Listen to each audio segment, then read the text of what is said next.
Welcome to Salesology, conversations with sales leaders, the art of faster, easier, more profitable sales. When you're ready to transform your sales for today's transforming market, we've got you covered with your host, the queen of cold calling and founder of Salesology, award-winning author, speaker, sales trainer, and coach, Wendy Weiss. Hi, welcome to Salesology, conversations with sales leaders, the art of faster, easier, more profitable sales. And I'm your host, Wendy Weiss. I'm the founder of Salesology, creator of the Salesology prospecting method, and I'm also known as the queen of cold calling. Well, today, my very special guest is Louise McDonnell. And Louise is an award-winning social media strategist, a coach. She's a 4-time best-selling author. She is the founder of her company, Sell on Social.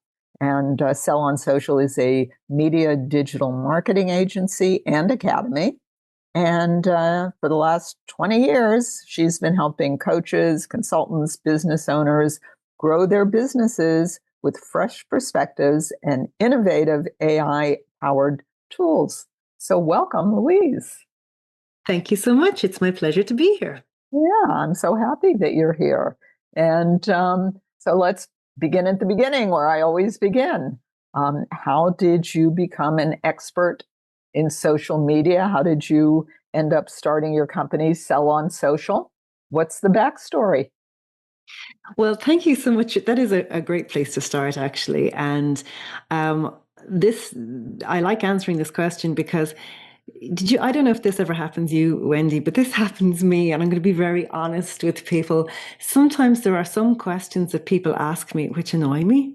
So, people say to me, and some say, they kind of do the half, they put the head to the side and they go, and how did you get into social media? Because so many people, and I know we're going to talk about this later on, they have this love-hate relationship with social media. So most people hate it. And they're like, the side head. So how did you get into social media? And actually, the reason that question annoys me, and it shouldn't, I know it shouldn't, but it does, because, I studied marketing in college. So, and my area of specialization in marketing was service marketing. And actually what I do to this day is marketing. It's just that it happens to be digital marketing now, and the channels just happen to be the social media channels, whether it's Facebook or LinkedIn or TikTok or whatever you're into. So what I do is very much what I studied back in the day in, traditional marketing concepts, taking those traditional marketing concepts and applying those to the different channels that we are currently, working through, whether that be social media or traditional media or whatever that may be. So that's where I started. How I got my love for all things marketing was in college. And then one of my, again, I would love to tell you that I did some strategic planning in my career, Wendy, but if I did, that would be a lie, because I did not. One of my first jobs, I left college and went to Dublin, and first job, hated it. Second job, hated it. Very boring, repetitive. So I got my third job within about a year of leaving college. And I remember the recruiter said to me, like distinctly, she said, "Now, Louise, you got to not move from this job. You got to stick there, or you're just going to look like you can't stick at anything." So I went into this third job. So I got a job in a company called EDI Factory. So, and I think of how naive I was as a young graduate, Wendy. So I went into this company called EDI Factory. It was like showing my age. It was pre-internet, so it's not like you could just look up and find out about a company and what they did. All I knew about them was what they told me at the job interview, which wasn't very much. So, and again, it was in Dublin. So for people who are listening and not from Dublin, the location of where I was working was in the city centre, I thought I was walking into a factory, and I thought they were going to be making these products called EDI, and that I was going to be helping marketing them. So I walked into the company, and no, there was no factory. EDI stands for Electronic Data Interchange. And I found I was the only female in the company, and I was the only non-techie in the company. And all I could think was the recruiter going, "Now, Louise, you cannot move jobs. You got to stick there." And I did, Wendy. I stuck with it. It was a really difficult job because being the only female was tough, but it was good for me. Being the only non-techie was also really tough, but really good for me, because that is where I got my love of all things to do with what we used to call the paperless office, which then became e-commerce, e-business. And then I found that I was so fortunate, for all my lack of planning, that I now was a marketer who understood digital marketing, and that like really laid the foundations for my skill set, which is what I'm still using today. Why I started my own business, again, it wasn't a plan. I was made redundant on the morning of my birthday at the height of the largest economic crisis in the country. And I remember thinking, I live on the west coast of Ireland, in a rural part of the country. And I remember as I walked down the stair, and my twins, I had just come back from maternity leave from having twins. And I was walking down the 4 flights of stairs on the morning of my birthday, thinking, what am I going to do? And I panicked, for a few minutes. And I remember standing outside in the February sun, and then I thought, well, you're a marketer, you have digital marketing skills, and you've always wanted to have your own business, but it was either never the right time. I was always saving to get married, or to build a house, or to have my twins. And then I said I'd start my own business. So and I've been really, really fortunate, Wendy. I've never looked back. I love what I do. I always have pride myself on having that still unique perspective that I gained from being that solo female in that company of all techies. It really helped me to understand at a very basic level how things work. And that is such a fascinating story. And also, you gave me some new information, which I did not know. I didn't know that people hated social media, so that's news for me. So I guess I'm not the only one. So that leads me to my first question. I shouldn't say I hate social media. I should say I don't want to be in front of my computer that long. That's really what it is. But what should people like me do if they don't want to be in front of their computer that long and they don't like social media? What should we do? What's your advice for us? Well, Wendy, I have some really good advice, and I have some, again, people think when they think of social media, when you think of when social media gets picked up in the mainstream media, they are normally interviewing somebody who is a content creator, somebody who's had some success going viral, a few million views or a few million followers or a few 100,000 followers, and the news becomes of the reach, how many people they have reached. And here I go again, that really annoys me, because it puts out the story that social media is all about creating content to go viral and to have hundreds and thousands of followers. And the reason that annoys me is because as a business owner, you're not looking to become an influencer or a content creator.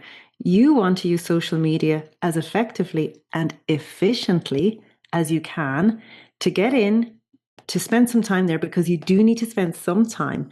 But it's not the same amount of time as somebody whose company's role is to create content. So that's what they do all day, every day. So that's why I say it's okay not to like social media. It's perfectly acceptable. You don't need to like it. You just need to know how to use it effectively for your business. Okay, so that then begs the question, how? Where do we start? Yeah. And this is where I go back to the beginning of my story, where I go back to my love of all things traditional marketing. And so what's really important when you think about how you're going to use social media is applying those traditional marketing concepts so that you get the results that you need on social media. So over the years, I'll tell another story. I remember once going into a training workshop that I was delivering. This is years ago. And I went into the workshop, and there was a man there sitting with his arms folded, and like I could just tell instantly he didn't want to be there. And then there was a younger man beside him who was really friendly and really outgoing, and he was all excited. And so usually I would start all my workshops by doing find out who's there, what their problems were, what they wanted to get from the session, so I can make sure I tailor the session, to everybody that's in the room. So the guy with his arms folded who really did not want to be there. And he was like, I hate social media. I've never had an account. I've never even been on any of the channels. And instantly I thought, oh, this is going to be so hard, because he's not even going to understand the terminology that I'm going to be using, as part of this workshop. And then the guy beside him, who was younger and happier, was like, really, like, he was like, now this is years and years ago. And he's like, I've got 15,000 followers. And, and he was, he had all these followers. So he had figured out how to use social media and how to gain followers. And I remember when I thought about that session and I thought about it afterwards, I thought, the guy with the 15,000 followers and the man who had never even logged on to any social media network, they both had the same problem. Yeah, so the guy with the followers had figured out how to gain followers, and the guy who hadn't showed up and hadn't figured out how to start. But neither of them knew how to use social media to grow their business. And so that's when I came away from that session, and I said to myself, I will never deliver a training session where I just show people about features on any particular social media network, because that's not the game changer. The game changer is when you know how to show up on message, persuasive messaging, with all the things you need to know in terms of traditional marketing. That's the game changer. And whether you have 1,000 followers or 100,000 followers, you're going to get results if you follow the steps I'm going to show you. So after that workshop, I came away and I started to develop a framework that people could use time and time again in order to use social media, whatever channel. I don't care if they're on LinkedIn or Facebook or Instagram or TikTok, because it's the same framework. Okay, the same framework applies. So the first thing that I say to people is that they need to be super clear on their core offer, what it is they are selling. 69% of businesses report that they're unclear about what their core offer is. So what is your core offer? It's the main thing that you sell. And I don't mean, some people say to me, oh yeah, I'm clear. I know what it is. I'm doing group coaching. I'm like, that's not your core offer. That's just how you deliver your core offer. So what is the transformation that you guarantee to your ideal customer? What is that service that you've built around that? And if you are anyway unclear on what you are selling, on what your core offer is, then all of your marketing is built on shaky foundations. So the core offer becomes the foundations of everything that you do. If you don't know this core offer, if you don't know the transformation, then your lead magnets are going to be ineffective. Your social media content is going to be ineffective. Your ads are going to be ineffective. Your sales pages will be ineffective. Your opt-in pages will be ineffective, because they're on weak foundations. So that's the first thing I say to people. They need to be really clear on what they're selling. Second thing they need to be clear is their messaging. So this involves understanding at a very deep level, what makes the company different. Why would I want to do business with any particular coach or consultant or company? And oftentimes my experience, Wendy, and I'm sure you'll agree with me on this, is that people don't put enough time and effort into really identifying what those messages are, or they have identified them, but then they don't use them consistently. The other thing they need to do is to really understand their ideal customer at a deep level. So what's keeping them awake at night? What do they worry about, or what are their desires? What do they want to achieve? And when you understand what makes you unique and different, and what your customer is really worried about, and you marry those together in your messaging, that makes, now you've got a strong core offer, and now you've got your messaging. So if you have been using social media, but you haven't done work around those two elements, the chances are that you are either busy on social media and not getting anywhere, or you're getting fed up and you're going through a stop start kind of scenario. So they're the first two steps I get people to go through. And then the third one is showing up at social media with intent.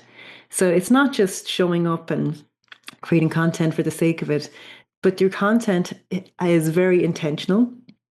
And it's not about creating lots of content. It's about creating quality content with impact. So I would rather see people do fewer posts that are more impactful rather than to create lots of posts that don't work. And by the way, the big change in this area in the last while has been the AI. So now everybody can use AI to create content, and everybody's a content creator. But it also means there's a lot more noise out there. So actually, I was speaking to a business last week, and they said, you know what, we just got a company who's going to come in and create 4 months of content for us. It's absolutely amazing. And I'm like, what do they know about your business? Oh, not very much. And I'm like, well, that's going to be 4 months of noise. So, if you're using AI, but you haven't plugged in your core messages, your positioning, you're all about your buyer persona, then you're just going to create a lot of noise. So that's the third thing, showing up on social media with intent. The fourth step then is having a lead generation system which leads to your core offer. So many people, and actually 27% of businesses say that they actually, I'm saying that stat wrong. It's not 20%, it's 27% of businesses say that they have a lead generation system that's working. That means most businesses don't. They either don't have one, or they have a lead generation system which is not getting any leads in, or it's not attracting the right leads.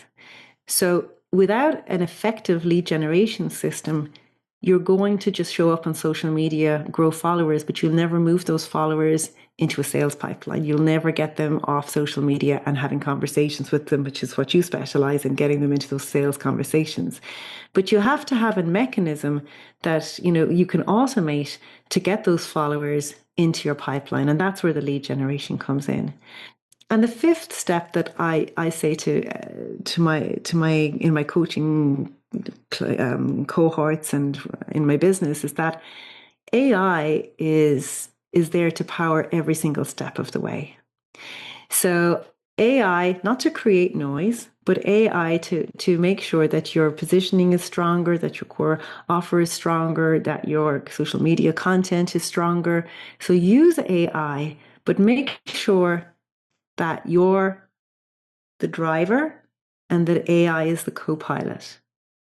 Because if you let AI drive too much, then you get what I say, great sounding rubbish, but it won't be effective. So that's kind of my framework at a very top level, Wendy. Okay. So as you're speaking, I found myself wondering, let's assume we're using the framework that you outlined. What are reasonable expectations for outcomes? Because a lot of the noise around social media is use this platform, make millions. I know. And there's got to be something in between. So what is, if you're doing the right things, you're using the framework, you're showing up with intention, what can you reasonably expect as some kind of outcome? Yeah, so another brilliant question. So I always say to my clients in my coaching programs that even when you're figuring out what's the right lead magnet to use, a lot of that will come back to the current size of your audience. So I had two people, a number of people on a coaching call today, but I just think of two of them off the top of my head. One guy had an email list with 10,000 people. He's really active on 4 or 5 different social media channels. So he already has a warm, organic audience. Okay. Then another lady's starting off. She's got 52 connections on LinkedIn and no email list. Okay. So I was explaining to them that I said, well, with your 52 connections on LinkedIn and no email list, you're going to need a different type of lead magnet to start growing your list. And you're going to need to start showing up on social media every week in, week out, to start growing your organic reach. And you're going to have to be proactive about how you grow your audience. So that's your starting point. And so her expectations in terms of how many leads and followers are going to be very different to the guy with 10,000 of an email list, that if he decided he wanted to run a masterclass or to run an assessment or whatever he wants to do, probably both, that he already has a warm audience. And if he's been showing up on social media, which he has been, when he shows up with his lead magnet, he's automatically going to get more leads in. The other thing to which is also very important is that if you're active on Meta, Facebook and Instagram, you should be running ads there. And to TikTok, you should be running paid promotions there. So if you show up on Instagram or Facebook and you're not active, you don't post on your social media accounts, you're not active, you don't show up there, you don't engage with anyone, and you just show up out of the blue and run an ad, it's going to cost you a lot more to get results than the person who is active organically and running promotions all the time, because the algorithm has learned who's interested, who's responding, and tends to retarget them automatically. And so, when they show up and start running an ad, they will get results straight away. And I'll give you an example. So I have a client on my agency side of the business, and she's like over 120,000 followers for her shop. She's a retail premises, and she's brilliant. Like, she's just fantastic on social media. She creates video content every day showing different outfits. And so, but what she wasn't doing was running any paid ads. And so we came in as an agency and we said, well, we'll run the ads. And like Wendy, I was like a child. I couldn't wait till those ads started, because I just knew, I said, watch this. She's going to clean up here now. Because although she was showing up organically and although she was getting sales because of her organic activity, the minute she started using the paid ads, because the algorithm already knew who was interested in her content, and it just started retargeting with the paid ads. Like, she was getting a phenomenal cost per results on her ads. So she got a huge amount of return on a very little investment, because she had put the work in organically, consistently week in, week out, and she was growing her audience. On the flip side, right, I had another lady who came to me, and she was running a big conference. And she wanted help selling some tickets to the conference. So we set up and we got all her tracking in place, and we set up a conversion, and we ran an ad. But I was saying to her, you don't post on your Facebook page.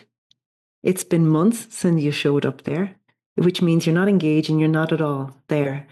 If I look at your ad account, you haven't run an ad in 2 years. So now the algorithm is completely cold. So yes, I can run ads for you, but I guarantee you the cost per result. So the cost per result will, like, somebody signs up to an event, that's the result. The cost per result is going to be, it's not going to be low, because the algorithm is starting from zero. And that's what happened. So, so the answer to your question is, how fast to get results really depends on how active you already are and how large your organic audience already is.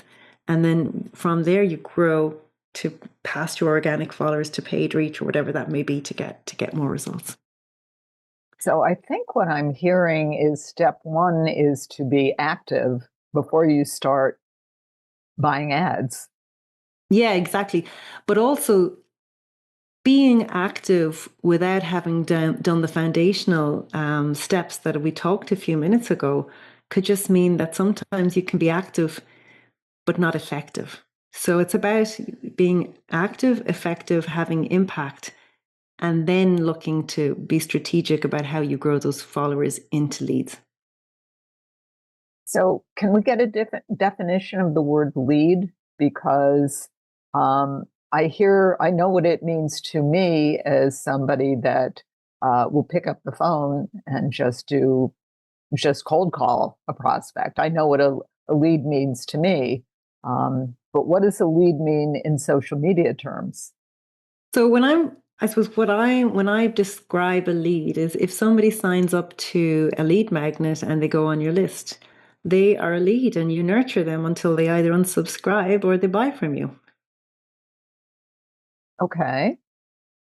So you might have leads that are cold leads and warmer leads and hot prospects. And you might, that's how I would break them down. But for me, if I ran, as I am going to be doing, if I ran a masterclass and 1,000 people signed up to that masterclass, and 200 people go to the masterclass and 100 people sign up for my event, well, there's still 900 people that are leads that they're not they just haven't done a business with me yet. So I find with social media, Wendy, is this, like, you cannot change the way people are. So some people will act really quickly. So they'll see, oh, I need that, I'll go buy it. And they're happy to make a decision and move forward quickly. I'm like that. When I see something and I want it, I'll just go for it. But then there are other people who go, oh, I need that, but I'm going to watch that person for a few months and keep an eye and do a research and do all sorts of things before I decide I'm going to move forward. So you cannot change people's personalities. You can do your best to persuade them and you can do all the things, but at the end of the day, they have to be the one that takes that leap.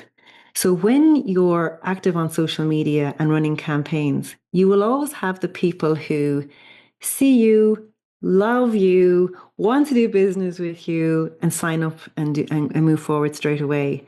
You will always have the other people then who see you but are a bit more cautious and will watch you for a while.